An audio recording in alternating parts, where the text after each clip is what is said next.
Hello and welcome to Pitch Masters with me, Danny Fontaine. This week I speak to the inspirational Thomas Erikson, author of Surrounded by Idiots, along with a whole string of other titles. Thomas was the youngest bank director in Sweden in his 20s, but was a self-confessed terrible manager. This set him on a career path dedicated to helping others become truly great leaders.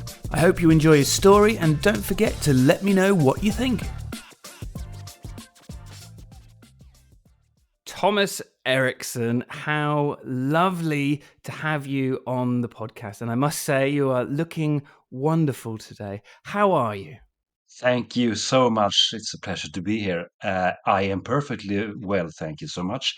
We had a snowstorm last night, so I've been shoveling snow all morning. So this feels absolutely great, to be honest, to sit down and have a lovely chat with you, I'm sure. So for those people who have not heard of you, you are a behavioral expert and a best-selling author. And the book that I know you for is called Surrounded by Idiots. But I know you've written a lot more. But can you give all of us a bit more of an introduction to yourself? In fact, I'm interested to know, how do you introduce yourself? The elevator pitch. Well, we all see what we see when we meet another person. We observe people and we usually go by gut feeling when it comes to how we should adapt or adjust. What I do, I use a specific system in order to interpret you. And then I sort of fine tune my own behavior, sort of a blueprinted version of what I can see. If my guess is correct, you will like me better because I will adapt to you, but not in a silly way. I will not be you, but I will do things to begin with that you will feel comfortable with. And I will make you feel, special and seen and everything. Because everybody wants to be seen, everybody wants to be heard. That is what I usually do. And what I also do is I train other people to do the exactly same thing. Because we are different. But exactly how different and in what way and what can be done about it, that is my expertise. Have you done anything already with me to make me like you more? Yes. Can you tell me what you've done? You smile a lot. You're a friendly person. You're enthusiastic. So I have already told you that I see you as an expert in your field. I have told you that I'm very comfortable in your company. I trust you to fix the digital stuff, all the links, and we had some struggle with the platform and so on. And I told you, I know you're going to do it, and you did. My guess was correct. You solved it, and here we are. It's quite fascinating. I'm going to jump right into a topic here. Do you find with your work that there's sometimes a grey area between trying to get people to like you for the right reasons and almost manipulation? Where does the moral compass lie in your work? That's an excellent question, and I get that a lot. I call it adaptation. I mean, adapt to other people, adopt to other people. Try to mirror somebody. In the beginning of a conversation, if the other person is smiling, you should be smiling. If he's serious and focused, you should be serious and focused, and so on and so forth. Some people tell me, well, that's manipulation. But that depends on what you're looking for. That depends on what you're after. What is your agenda?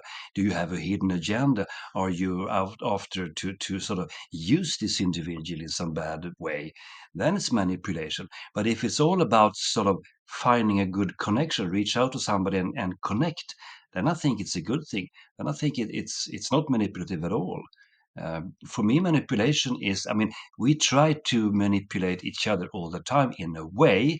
We try to look sharp. We try to sound smart. We try to show ourselves, let's say, the best possible way. We don't show our flaws and our weaknesses, at least not to begin with. That's for our spouses and children and so on. Unfortunately, they will see the downsides to everybody, I guess. But we try to look as good as possible. That's a kind of manipulation because it's not the whole truth. But I think if you strongly know where you are going and you know why you are trying to connect with somebody, and you do it in good faith, let's call it, I think it's a good thing, and we need to adapt to each other all the time. We do that all the time, obviously. I mean, you're listening to me now, but the questions are popping up in your mind as we go. But you are still silent and you're listening and you're observing what I'm doing. And that is also a sort of adjustment in your own behavior. And soon I will do the same thing because now you will start to. So we do it all the time. And the trick is, I guess, it's to do the right adjustment in your behavior at the right time and for the right reason. It's not super simple, but you can train yourself to do it. But I've written about manipulation also, and that's a really bad thing. I have written two books about manipulation, both about narcissism and psychopathy, and that's nasty. So tell me a little bit how you got into all of this, because surrounded by idiots, which we'll get to in a second, is I feel very relevant in the business world, especially. But then you've written about narcissists and you've written about psychopaths. How did you get into this? Were you a business guy or a psychology guy? Did you fall into this? Is it been an ambition of yours? It's not a straight line from where I am today and back into the history.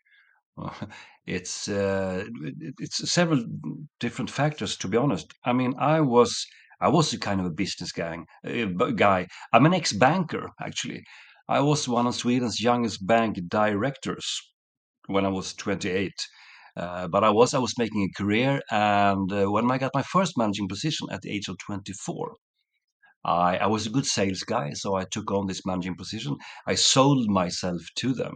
And I said, take me, because I can do the job. But for some strange reason, they actually took me. They chose me, and they said, well, good, you got the job. And after 6 or 8 months, I realized I had no idea what I was doing. I was a terrible manager. I was a bad boss. It was a catastrophe. I could give you, you know, several bad examples of really, really bad behavior from my side. And I went to my managers 2 levels up and said, you have to take me out of this equation because I don't know what I'm doing. And he said, you better stay put, Sonny, because your boss is even worse. He's not even here. So you hang in there, and after a year, I actually managed to get out of there because it was terrible. Everything people came to me with, how should we solve this? And I said, well, fix it. Well, how about that? Well, fix it. Well, what about this? Well, fix it. I didn't know. I was completely busy being a boss here, So why do you come to me all the time? And you have this meeting when you're leaving your position, when you're leaving a job, when you're leaving an office or wherever, whatever. You sit around a coffee table and you have some coffee and some cake maybe, and somebody says something nice, hopefully, and you get a little present and say, wish you good luck on your next step on your career. I didn't get anything. They gave me nothing, and I gave them a plant. And I said, I'm so sorry. I'm terribly sorry. I messed you up completely. And one lady, she felt bad for me at the end of this. Oh, it was a horrifying meeting. At the end of this meeting, she felt so bad. She said something like, well, it got a little bit better at the end, at least. And it was a disaster. Anyways, and then the HR department called me up and they said, fancy a personality test with you? And I said, sure, why not? I'm a willing learner. I want to know more. So I filled in a questionnaire and then they handed me a report. I think it was 20 pages something. Pretty vast. And I read it and it was horrible.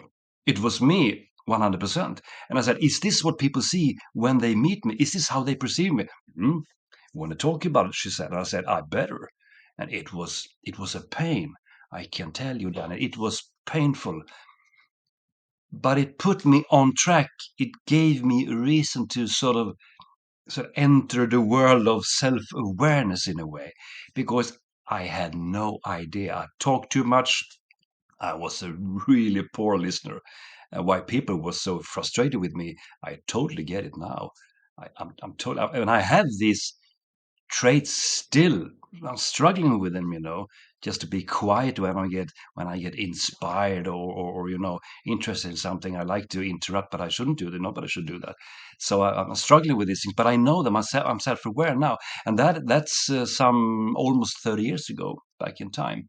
And then I wrote some thrillers, Mm. and people said nice stories.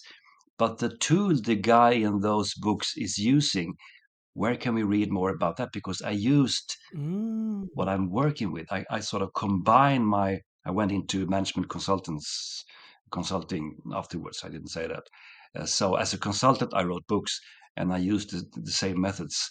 And people said, that's interesting. Nice, pleasant stories. But the guy, what is he up to? Where can we learn more about that? But you couldn't, because that's what I was teaching people, training people in behavioral stuff and management and so on. So then I combined the two, writing a book about what I was working with, and that turned out to be Surrounded by Idiots, which was not an overnight success. I can assure you that nobody believed in that. That was just, I had a publisher. You see, I'm talking a lot. I'm not answering your question either. What was the question? But anyways, I went to my publisher and I said, how about this book? I designed the cover myself. It's going to be called, it's about behaviors. It's about communication, how to understand people who can't be understood. It's going to be called Surrounded by Idiots, because you know that feeling. And people looked at me and said, we think you're the idiot. Who's going to read that kind of book? It's a stupid title and it's an ugly cover. Forget about it. Go back to writing thrillers. So I had to publish it myself. It's self-published, and I had no budget for marketing or anything. I drove around with boxes with books in my car, forcing them onto my clients. You take 10 books, and they looked at it and said, "What is this? Jesus, what is this? Oh no, take five. Take two books, please. Take a book, a book. Okay, we'll take a book and see what it is." That's how it started, actually. So how did it catch fire then? Because it's huge now.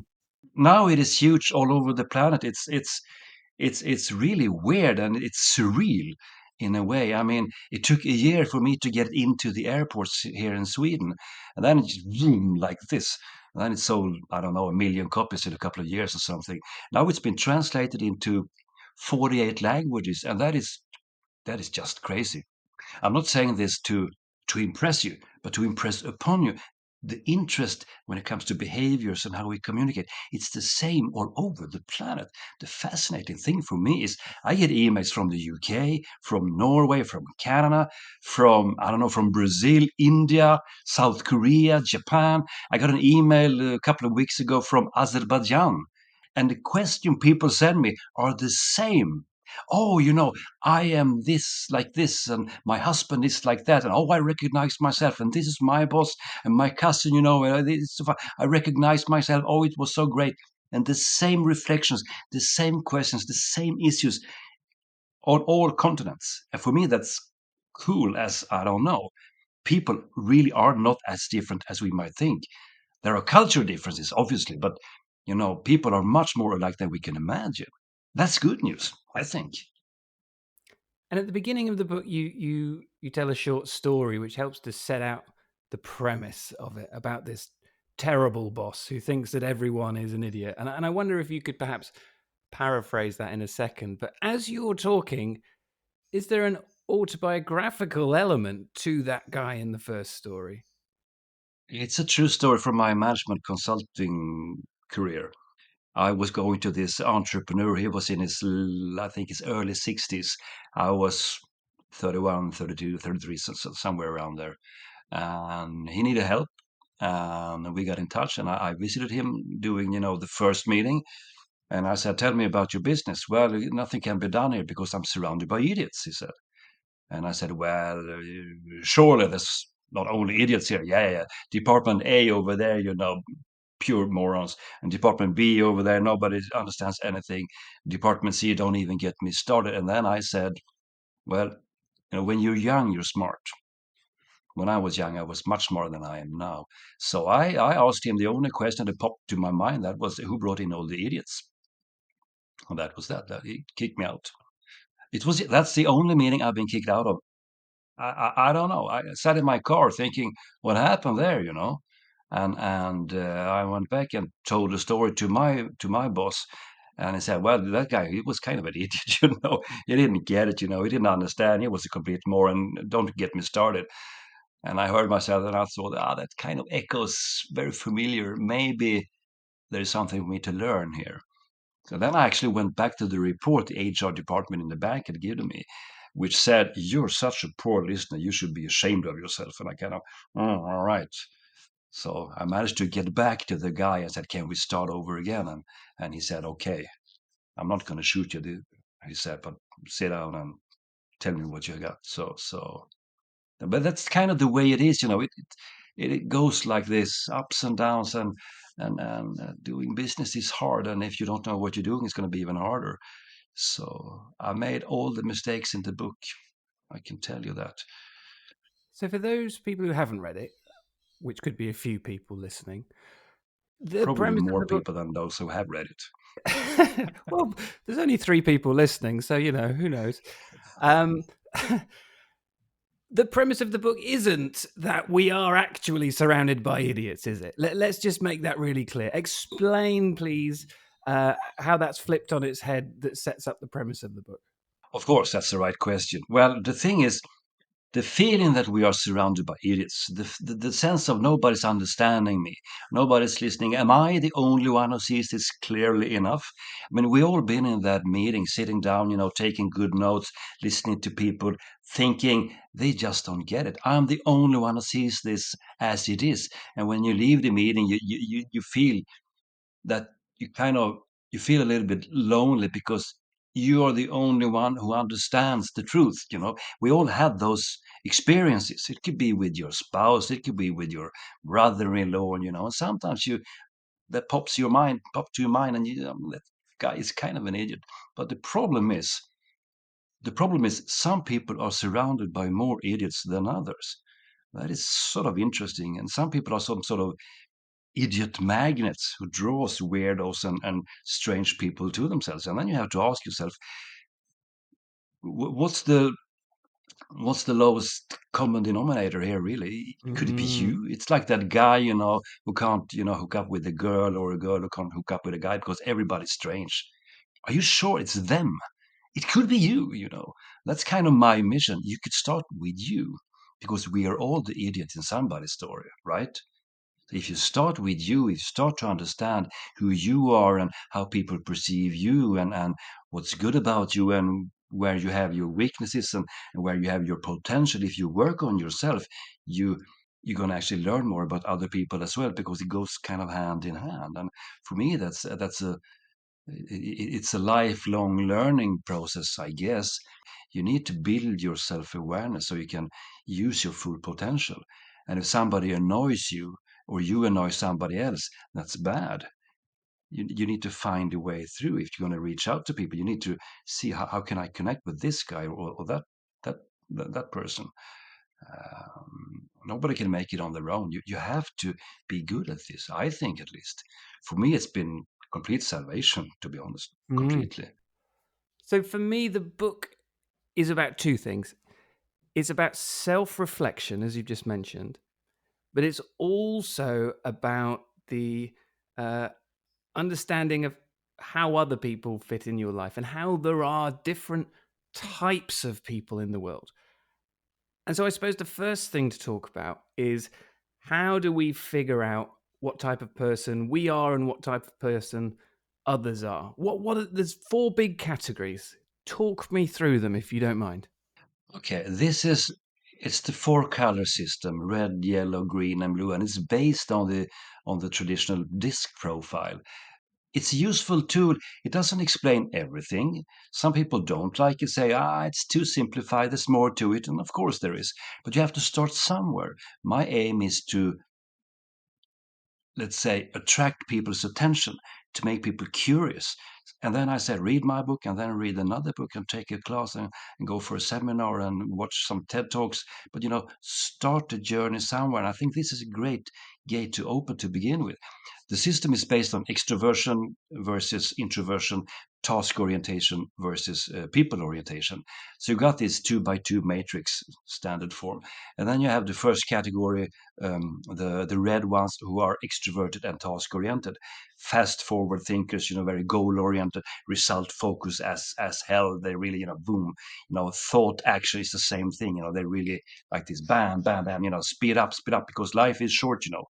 No, we're in a hurry. Well, maybe we're not in a hurry, but life is really short. So you should speed up. When they take fast decisions and they are a bit competitive. Some people think they are a bit harsh to people around them, and that might be true because they are actually telling you the truth.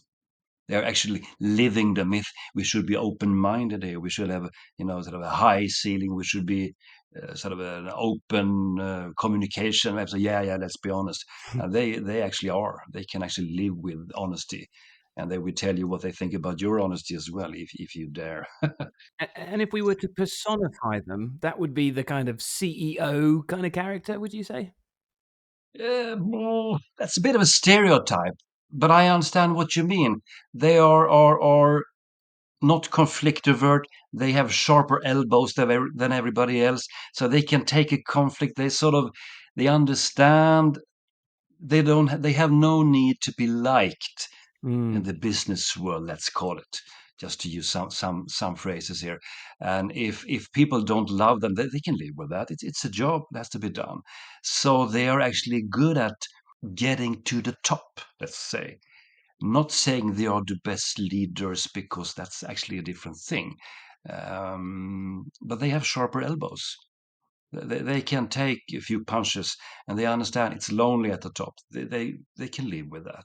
So they end up in top positions quite often, to be honest. The second factor is the other extroverted profile, who is not task oriented but people oriented, which is the yellow ones. And they are also into action, but they are also into to positive thinking, and using a lot of words, are really inspiring, and they see opportunities, and they're super creative. These are the people they are so creative. Some of them haven't touched ground since the late 90s or something. They see solutions where we only see problems, and they answer questions nobody's asking. They solve problems nobody's ever heard of. They're really, really good at seeing what's not there. To tell them you have to think outside the box, that's completely silly, because so there is a box. There is a box. How do you get into the box? They've never been into the box because they're so all over the place all the time. Super inspiring, super positive. The challenge is to get all these thoughts on a piece of paper, because they hate documentation and details and Excel sheets that gives them some sort of rash all over their body. No, don't ask me to write things down. Oh no, oh no, no, no, because when I get this new idea, this sort of fantasy thing, and off they go. And you have to love them because they see sunshine all over. He said the sun is shining. I said, well, it's kind of, I think it's raining on. Yeah, yeah, yeah, but the sun is always shining somewhere, isn't it? Yeah, right. Life is beautiful, and you just have to love them, because they can open up the gates to so many things. But they usually need some support, somebody who's sort of picking up the pieces afterwards, and well, taking notes, for instance. So that's them. You find them in sales. Right. They're good with words, excellent communicators, excellent communicators. You find them in marketing, PR, those kind of things. A lot of entrepreneurs are yellow because they have an idea. Mm. They really can't describe it. They think there is something here we should build, or we should sort of put something together. It's going to be like, blah, blah. And then they can get the money for it. They find the funds, and they just start digging, and they don't know where they're going. But sometimes, there you have it. Then, sometimes you have sort of a super invention. Everybody will say, "Wow, how did you come up with that?" I don't know. I don't know, because they usually don't know. But if you pay attention, you can learn a lot. That's number two. Number three is the green factor. That is people who are also people oriented, but introverts. So they are more calm, more caring, sharing. They are sort of more low key. They like to work in teams, but preferably small teams. Three, maybe four people, a whole 10 people. That's a crowd. That's sort of a gang. It's sort of a, I don't know, a little group where you know everybody. They don't like conflict, so they will agree with you on basically anything. If you tell them to go to the right, they will say, absolutely, then we will go to the right. And I tell them, well, how about left? That is true. Let's go left. And then we ask them, so what's it going to be? Well, what do you think? You know, ask somebody else. I don't know. I'm going to agree with anything because they don't like conflicts. So they will agree on everything. But they're very friendly, very helpful, very kind. There's one thing they are struggling with more than anything else, and that is changes. Mm. Changes, novelty. Ugh. Who asked for novelty? Who asked for changes? It was better before. Well, it wasn't better. It didn't work at all, but you knew what you had, at least. So why change things? That is problematic in Mm. some industries because changes is sort of the default setting here. Changes. Who knows what's going to happen this week? And for these people, that's the problem. They're better to work on in sort of um, environments where who's kind of that is sort of predictable, where you know a Monday is going to look about like this, and Tuesdays usually like that, and so on. That's good for them. Then they will be very loyal and work really hard, and again take responsibility for the small things, the things that you and I might forget about. So yeah, and the fourth factor is the blue ones. That is the combination of task orientation and introversion. Then you get yourself an engineer, Right. or maybe an accountant, a tax sheriff, something like that. Neurosurgeon, details, facts, tiny details. And they can dig themselves down to the groundwater to see, is there something more to learn? Is there more to see down there? Well, it doesn't matter, you might say. Well, it's interesting. Let's dig some more. And they go for, Excel sheets, proof. How do you know that? Well, I read it online. Online? Wikipedia? I don't know. I really don't know. Do you have a manual? Yes, we have a manual. Here's the manual. Oh, do you have it in the original language? Yeah, but you don't speak German. I can learn. There's been some really really depressing translational errors. You have to look for the original language, and that's just the way they are. They can't tell. If you ask them what the weather is like, you might say to yourself, well, it's winter.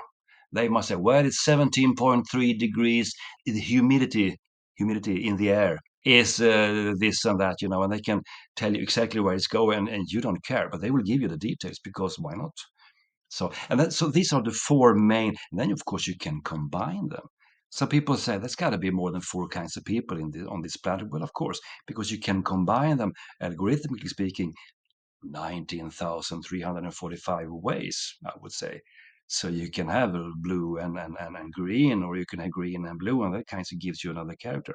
But like when you bake a cake, you need to understand what is milk. What does the egg do for the mixture, so to say? Mm. If you put salt in, what is salt really? And sugar, how does that affect the cake? So you need to understand the fundamentals, the basics, before you can use them the correct way. But again, you have to start somewhere. This is where I start. And how do we use them? So, from the purpose of self-reflection, first of all, what is the benefit of figuring out what color or combination of colors we are and what amounts, and then how do we apply that in any way, shape, or form? Well, the best way to explain it is to give you a real life example. I'm coaching a lot of people in really high positions. That's kind of what I do besides writing when giving lectures. And as you said, a lot of red people ends up in as CEOs and similar. And a CEO that could be the chairman of the board. It could also be the highest ranking officer in any kind of organization, but let's say CEO for the simplicity, and they usually have some red manners, which gives them they are strong-willed, they are poor listeners. If they don't get what they want, they will raise their voice, they will point at you with a full hand, they will dominate you in order to make you listen, in order to make you sort of fall back in line. For some people that's okay, for other people that is completely horrifying, because that doesn't work when it's not inspirational at all. It's demanding. It's a bit dictating what you should do, what you should think, how you should feel about things. So what I usually say is, if you don't listen to other people, oh no, but I know better, because they're self their self awareness is not there, but their self confidence is there. Attention span is like a 6-year-old, 15 seconds. If you haven't caught their attention in 15 seconds, they're just gonna turn away and go away. That's just the way they are. And that's very impolite. And I say, if you don't listen to them, why should they listen to you?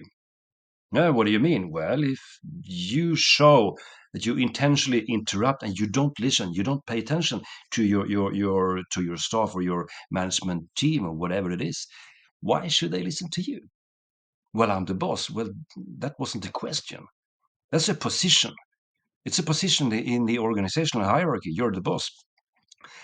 But why should they listen to your ideas and your demands and your when you're directing people and all kind? Well, I haven't thought of that. No. So if you become a better listener, you might make them listen to you, and it's going to save you time. It's going to make you more money. You're going to reach results quicker if you have an sort of an open channel here, so where you are on the same platform. And then I start digging and start to understand, okay, maybe I'm a bit too impatient. Yeah, maybe. How could you build your patience a little bit? Because everybody isn't like you. Well, they should be, they say. I hear that so many times every year. Well, they should be like me. What are you going to say about to that? So that's an example. The starting point is always yourself. If I was going to call my travel agency, not that we do that anymore, but if I would call my travel agency and say, get me a ticket to London, I want to go to Heathrow. No problem, they will say. No problem. And then they will ask me, from where would you like to go? Just imagine I said, never mind that, just get me the ticket. Mm. How will they solve it? Well, we need a starting point.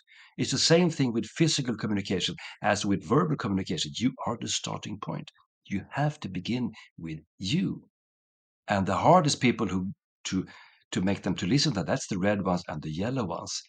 Because the yellow ones, I mean, both the red ones and the yellow ones, they have kind of big egos.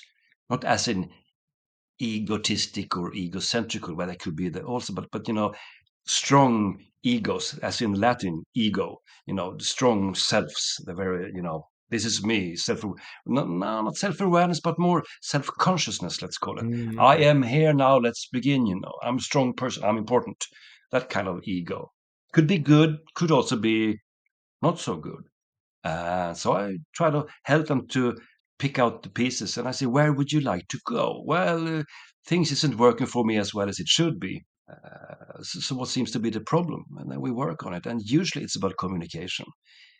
I would say, if the process doesn't work, maybe it's 10% bad routines. That could be the case, but it's usually bad communication internally. Definitely. And I mean, water is pouring downwards, right? So if you misbehave up here, people will misbehave down there. And I get comments from, I mean, on Facebook. I've done some ads on Facebook when it comes to the leadership and coaching and so on. A lot of people is commenting on my ads, which is absolutely fine, and Mm. that tells me there's a need for leadership development, Mm. because a lot of people have a sort of issues with their managers slash bosses. I'm not even using the word leaders, because the leader is somebody you want to follow. The boss or manager is somebody you have to follow. People have strong things to say about lots of the managers. That's sad. It doesn't have to be that way. So they will always be the starting point. Look what I am talking. I'm also a bit of an extrovert, as you might have noticed. Sorry about that. I'd never apologize. So the flip side of it is the flip side of self-analysis and self-improvement is, of course, using the same technique or the same system to analyze others. And this is interesting for me, particularly when we talk about pitching in sales or pitching ideas. And really, it's about communicating in a way that you are convincing someone of your idea.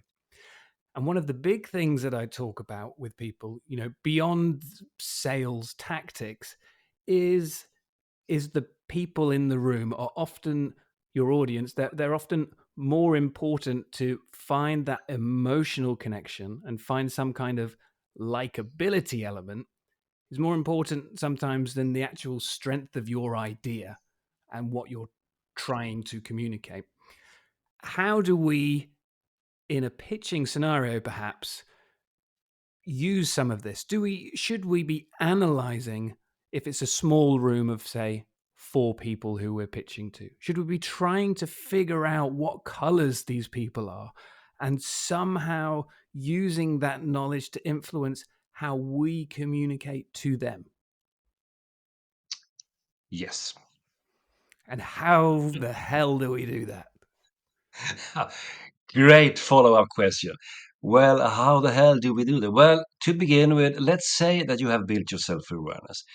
Let's say that you are a combination of yellow and red. Okay. Let's say, for the sake of argument, you're an extrovert, you don't love details, you are willing to take a fight, and you think that you dare to go into negotiations, and you have a strong self-confidence, and you know what you're selling.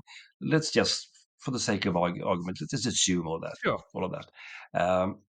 Then you know you have a tendency to talk a lot. You have a tendency to sort of push forward, which is good. You have a tendency to present things and to show enthusiasm and positivity, which is good. You also have a tendency to not pay attention to other people. You have a tendency to push a little bit too hard sometimes. You sort of miss the small signals. You have a tendency to forget about asking open ended questions. I'm only talking about tendencies. The more trained you are, the more skilled you are, the better you will do, obviously, and blah, blah, blah.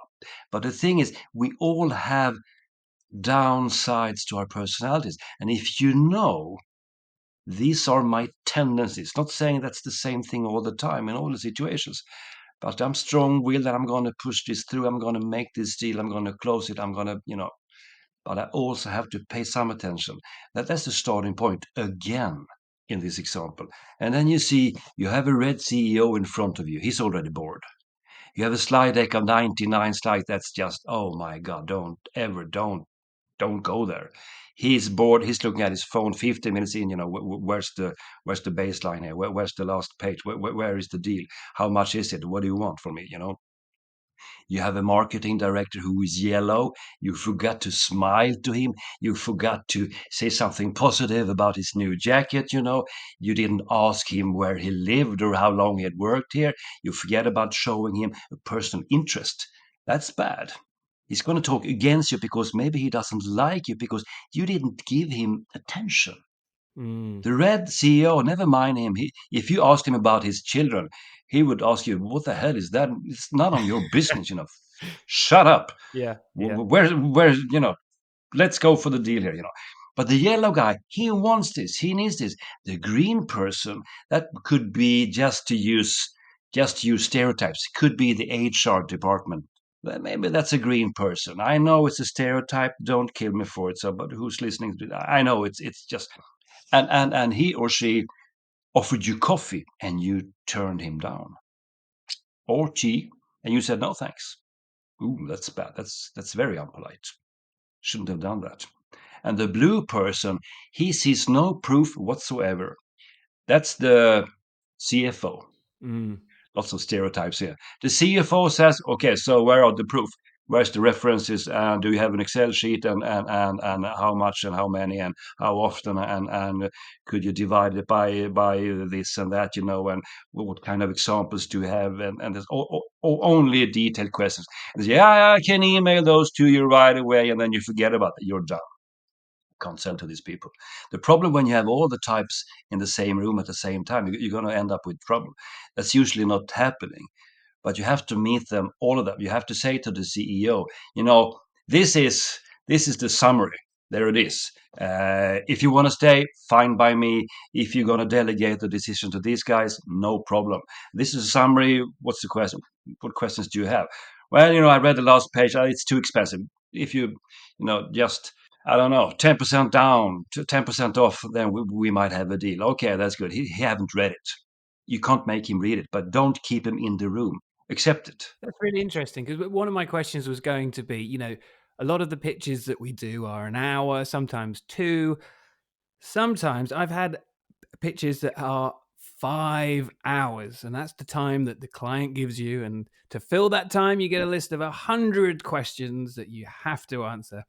And you know that there are some people in the room, like reds and some yellows, that hate it. And so my question was going to be, how do you keep a red engaged for a prolonged period of time? But perhaps your answer is you don't. You allow them to leave whenever they want. You don't. You really don't. There's a study I saw here from one of the biggest Swedish banks who said after 43 minutes into the pitch, if you haven't, that's the hottest moment. After 43 minutes, if you can't close it exactly then, you're going to lose most people's interest in the room. There's a lot of data behind that to explain that, but there's some truth in it. Some people can sort of struggle and try to be, engaged and sort of be there mentally. But the reds and the yellows, my God, the reds they get so frustrated, and you can't change them. Your job is not to change your client or your presumable new customer. You can't make them say you have to listen because this is important. They hate it. Give Mm, them the summary. Give them the headlines. The main topic. And I mean, I usually go for. I have usually 3 documents with me when I do this. When I did it, I don't do it as much anymore. I had a summary, and if I saw some red person, it could be the CFO, could also be red. That could happen. mm, And I said, "Here's a summary. Who wants it? Hand it over." Okay, and they always flipped it and read the last page. So there I put the sales pitch once more because the numbers were on the second last page because I tried to trick them into not reading on the first thing they read. So, but anyways, and then I had the full whatever the offering was, and then I had the background in a separate document. The background, as in the proof, all the math, all the different kind of Excel sheets and formulas and diagrams and whatever and references, but I had them in a separate document. A lot of people ask for it, but not so many people actually read it. mm. And calling somebody up and say, "Hey, have you bought from this guy? Was he any good? Did he deliver in time? And was he trustworthy?" They usually don't, but if I have them with me, it's going to look very, very professional, I would say. So I usually do that. You have to adapt all the time. The problem is when you have different characters in the room at the same time, and they are, even though they have kind of kind of the same agenda, they are not there for the same reasons, and they are buying for different reasons. The Mm. same product or service can be bought by different people for different reasons, and it's a little bit of a conundrum how you can reach everybody with your message. And I mean, sales is tricky these days. It's complicated. And I know you do it well because I checked you up. I know you know what you're doing. So that's good. And we need really professionals out there. We need people with less cliches, less corporate bullshit, technical term, less yada yada, but still people who can inspire and to create a solid ground for motivation. Let's say for people to say, "This is interesting. I'm going to listen to this guy." Not saying you should only make them feel good and talk Mm. about the weather. You have to do that a little bit as well. But usually these days people don't have too much time for just did you see the snowfall this morning and Yeah. such and such. But still create a positive environment in the room, create an atmosphere that is non-threatening, non-antagonistic, that makes the relation-oriented people feel comfortable. Yellows and the greens, don't want you to be this super sharp guy. Okay, listen to me because I'm the best there is in this business. That works on the red guy. He says, "Kind of okay, bring it on." But for the yellows, oh, kind of stressful, behavior. For the greens, that's really threatening. Ooh, who is this? And for the blues, it's just whoa, boring. Where's the Excel sheets? But sometimes you have to do all of it, and it is tricky. It is tricky to sell. Is tricky. That's hard. It's amongst the hardest professions you can have to sell, especially these days. I would say. So a common thread with I think all of my guests is that I bring them on to get advice and knowledge and glean into their minds of how we can use real techniques in in a pitching environment. And often what happens is the more you unpack these tiny little theories and concepts, the bigger they become and the more overwhelmed people become. And they think, my God, the more I listen to the podcast, the more overwhelmed I become without trying to analyze every single person in the world and trying to be all things to all people, which you will ultimately fail at.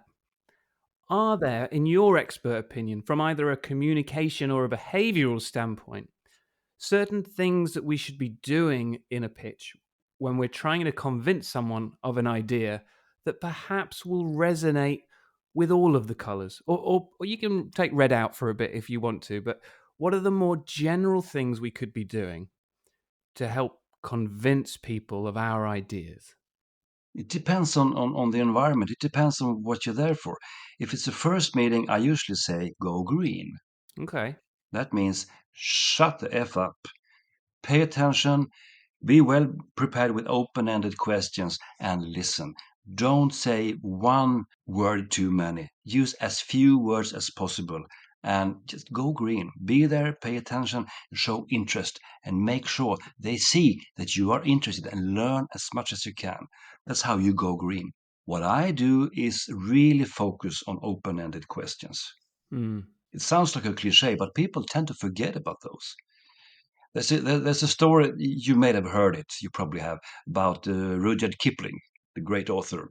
And he was very popular within the English society, with the, he was a high profile guest. And if you could get Kipling to the dinner party, lucky you, because he was so nice and so pleasant and so kind. And he got a question: why does everybody like you? What's your secret? What do you tell people at a dinner party that makes them like you so much? And he said, close to nothing. I hardly say anything. I have my six best friends with me, which is why, when, what, how, and so on. Open ended questions. I ask people, who do you know here? How did you come here tonight? What do you do for a living? And then people keep talking, because if you allow people to talk about themselves, they will like you. It's so simple. Yeah. So we want to make an excellent presentation. We have beautiful slides and we have effects and things are moving, and back and forth. And I would say take it down a notch. Tell people, I'm here to sell you something. I'm here to sell you this product or that service. I think it's great. Now let's find out if you think it's great too. Mm. What's your expectations? Let's say you start with that question. What's your expectations? You know who I am. You know why I come here. And I know that too. Let's be straightforward with each other. Tell me your expectations. And they will tell you. They won't say, we think you're an idiot already. Get out. They won't do that. They will say, that's an interesting opening. And they will look at each other and say, what are our expectations? And maybe they don't know. Now you're into the conversation. Mm. Or they will tell you, we hope that you will solve specifically this problem for us. As you know, selling is about solving problems. We know that. So we want this problem to be solved. And then you can ask them, what have you tried so far? Well, we did this and we did that, and these are the strategies didn't work out. All right, why not? And now you're into it. You're in the process. You don't have to make it complicated. You don't have to look like God Himself, and you don't have to look like, I don't know, some super event. You don't have to be Elon Musk. You can be just you. Go green and pay attention and hand it over. Would you share, perhaps, I don't care how many, but some of the books or lectures that have had a major impact on you, perhaps brought around paradigm shifts that have just changed who you are? When it comes to books, there's one book that helped me tremendously. That is Feel the Fear, Do It Anyway by Susan Jeffers, the late PhD Susan Jeffers. It's a classic. It's, I don't know, 25 years old by now. It is absolutely, it's a masterpiece. Feel the fear, do it anyway. Because people say to me, especially really young people say, I want to feel happy all the time. And I say, I'm sorry, that's not possible. You're going to struggle sometimes. You're going to feel miserable some days, and that's just the way life is. But I'm going to be happy all the time. Well, that can't be the case. But I'm scared of this and I'm scared of that. Yeah, yeah, yeah. And then I hand them over the book. Feel the fear, do it anyway. You can never make the fear go away, but you can make the fear your friend. You can learn how to use it. And that has helped me tremendously in my career, in relationships, in my ambition to dare to be honest, actually, Mm. which is, I haven't always been like that. So feel the fear and do it anyway. Susan Jeffers. It's an excellent. It's a masterpiece. I read it and I reread it every second year. I know what's in there, but I want to digest it once more and again and again. It's absolutely brilliant. When it comes to a lecture, one of my favorites is Simon Sinek. Start with why. I saw him in Stockholm a couple of years ago, year before the pandemic, and he was fantastic. Obviously, he was absolutely marvelous. He wrapped it in so beautifully. He explained it so well. The golden circle. And how people need to understand why are we here. If I understand what I'm doing here, if I understand the reason and the basic values, then we can start doing the job. Because there's a good reason for it. Instead of just being told you have to do this because you just have to. I knew that, but he the package was so fantastic. And what about when you were younger, who were your heroes or big inspirations? Stephen King, Yeah? the author. Yeah, Yeah, makes sense. yeah. Stephen King, he made me an author. I wouldn't have written one single word if it wasn't for Stephen King. I discovered him at the age of 15 when the first book was translated into Swedish, and that was The Shining. I Mm. read it and I was just was blown away. My God, what a guy. And actually, Stephen King, unbeknownst to him, helped me when I was struggling and I was really uh, reaching a point in my career where I thought I had to actually leave completely. And well, I actually went home for 6 months. I was so stressed out. And then I watched The Green Mile, if you know Mm. that movie, based on a book, The Green Mile. The guy was facing a death sentence for a crime he didn't ever committed. And I saw that and it made me cry. And I didn't realize how that could be because I'm not a crier. I'm not a guy who cries. Why am I crying? And I realized, how could he write a book 10 years ago, was made into a movie 5 years ago, and now I am watching it and getting so touched by it. How is this possible? Wow, just imagine having that, being a person who could touch people like that, who could reach out, who can really make you think. And then I said, well, if I can be touched, maybe I can touch others. And I went back to work because I'm in the exactly right position. I just didn't know. So to Stephen King, I own a lot. So as we draw to a close, I want to make sure that, and there's loads more I wanted to talk about, really, especially your other books. But in lieu of that, can you tell us where people can find more of you? Where on the internet should they be looking? Well, I have a webpage, surroundedbyidiots.com, obviously. You find me on Instagram, Thomas Erikson author. You find me on Facebook, Surrounded by Idiots. You find me on LinkedIn, Thomas Erikson. Uh, I'm a very lousy social media entrepreneurial kind of guy, and my small, tiny, poor uh, number of followers can probably sense that. But I'm doing the best I can. But yeah, I'm trying to share knowledge. I'm trying to share insights, experiences. So, I like your Instagram, by the way. I was looking at it earlier. oh, There was one quote that you put on there because you have a few quotes with pictures of yourself looking very dapper as well, which I really like. And one of the things you said was recent one. Put me in a room with people who don't like me and watch how friendly they become. that's based on a true experience, also. Have you got 1 minute to tell me about it? Well, I got some criticism here in Sweden based on surrounded by idiots from some psychologists, and they said this isn't scientific enough.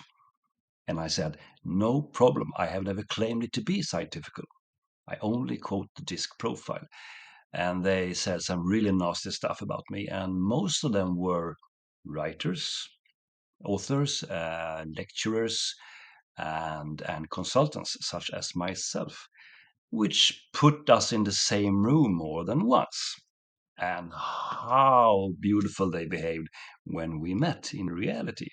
And so I was nice and kind, and we shook hands, and I said, "Congratulations to your new book." He said, "Okay, if I put it up on my Instagram or on Facebook?" And they said, "Absolutely, absolutely, please do that." And it was so awkward, but stabbing somebody in the back when he's not in the room, that's anybody can do that. That's the easy one. Yeah. That's Yeah. the easy one. If you like Ricky Gervais said, it's better to do something and get criticized for it than to do nothing and criticize others. I think that's a beautiful statement. You are a wise man, and you've given an incredible amount of of advice and sharing a great amount in this last hour or so. So thank you from the bottom of my heart. I really appreciate you and all the work you do. Any final words of wisdom? Well, as I talk a lot about adap- adaptation to other people, to try to fine tune yourself and adjust how you behave, I think that is what we do on a daily basis. And I think we should do it out of politeness, out of efficiency, out of achieving things easier, reaching our goals, and so on. We need each other. We need to adapt. We need to pay attention. We need to show people respect and so on. We also must remember that we will always be who we are. You should never try to be somebody that you are absolutely not. It's one thing in a meeting, in a sales pitch, to show interest in a yellow person, ask about his new car. That's one thing. But trying to play a role, a character in the long run that you are not, that is to manipulate yourself. You should never violate your own personality. If you really feel bad at your job, let's say, maybe you are in the wrong place. Maybe you should get another job. That might be the case. So Godspeed with that. Thomas, thank you so much. Thank you for the invitation. Much appreciated. This has been another episode of Pitch Masters. Go to pitchguy.co.uk for updates and information, or search for Pitch Guy on social media for regular videos on sales, psychology, storytelling, creativity, and much more.